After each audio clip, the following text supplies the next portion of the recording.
It sucks that I got scammed at A Million Lives Book Festival. However, if I don't have the money to do these events, don't use a credit card. That's just stupid. Tell me you haven't run a business without telling me you haven't run a business. Also tell me that you don't have a credit card that gets extra points on travel without telling me, because I do. I have a Chase Sapphire Preferred card, which is one of the best travel cards, and that's the card I'm talking about that I use. I get great redemption and value on the points that I use for travel, so of course I'm going to use that card when I travel. But second, and most importantly, we were told there were going to be 500 to 600 attendees at this event. Here is data from my Square Reader that I only use at in-person events. It is telling me that I only need on average between 28 and 30 or so orders to make $1,000.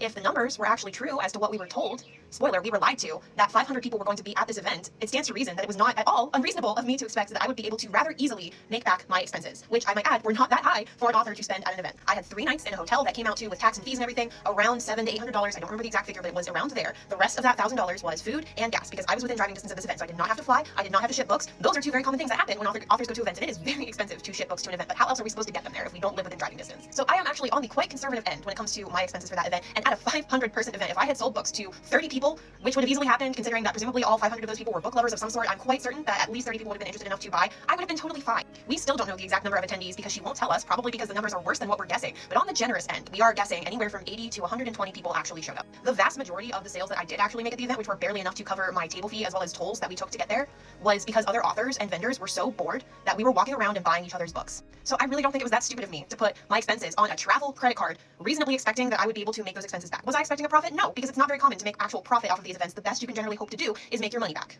This was actually a pretty low risk event for me to travel to and attend, given that I live in Pittsburgh. I could drive, I did not have to fly, did not have to ship books out, and I only had to have a hotel for a couple of nights and spend some money on gas. That was a pretty reasonable risk for me to take as a business. So thank you for your words of wisdom, but I don't think you have been in my shoes. I don't think you will ever be in my shoes. So next time, maybe think before you comment on something that you know nothing about.